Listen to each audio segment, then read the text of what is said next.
So you want to start a school, get started in teaching classes, do not get stuck in analysis paralysis. One of the common things to do is to wait until everything is perfected.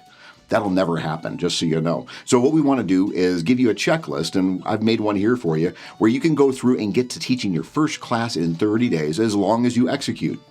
Now, a quick note, I am not a lawyer, I'm not a CPA. There are spots in here where you're going to want to check with them for details on things. So I'll point those out as we go through here, but make sure all your I's are dotted and T's are crossed before you actually have your first student show up. You don't want to get yourself into trouble, so we want to make sure that you actually hire the right professionals for that kind of a thing. So let's get started.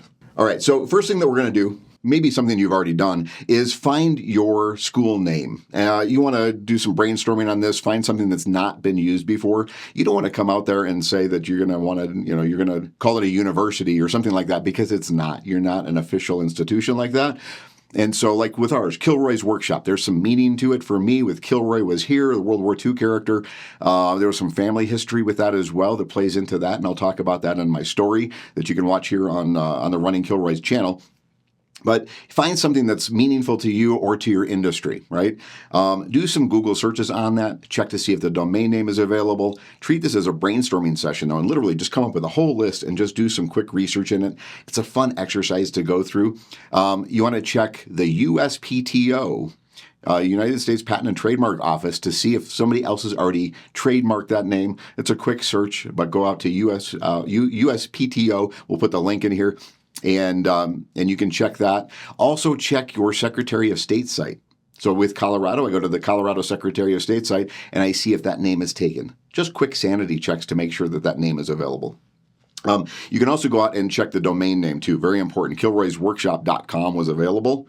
If it wasn't, first I'd be kind of wondering, because it's a very unique name. But you want to find something that's going to give you a good access point, something that's logical, something that doesn't have weird spellings to it. And we're actually going to do a video on that here in coming weeks, on actually choosing a name and doing all that research a little more diligently. But find your school name, all right? Next thing, we want to come up with a category. Don't overthink this. If you are you're teaching cooking, you're culinary.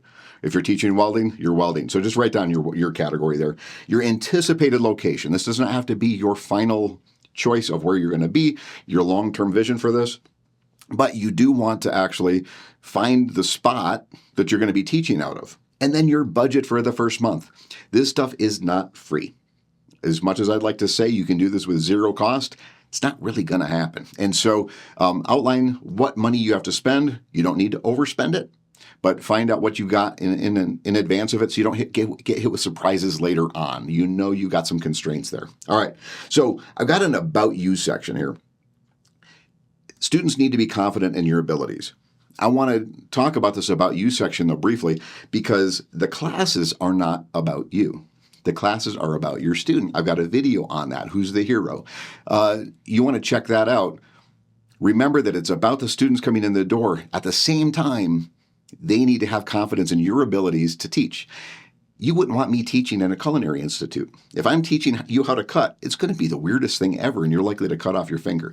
I'm not the person for that. I can teach blacksmithing, I can teach welding, I can teach other trade skills, but you need to outline why students would come to you. The other thing I want you to dig into is why you want to teach. I know some incredible craftspeople. So they can make anything, they can do anything in the craft, in their chosen profession. They would make terrible teachers. So you got to have the heart of a teacher when you're going into it. That's something that's about you that you're not going to publicize, but it's something to know about yourself. When a student comes in the door, it's all about them and what they want and what they need and that engagement. And so understand that about yourself too. What is it that you're putting into that? What are you getting out of it? It's about you, but it's also about them at the same time. Jot that down here on that cheat sheet and get a clear understanding of it, because at some point, somebody's going to ask you, why are you teaching these classes? And you got to have a great answer for that.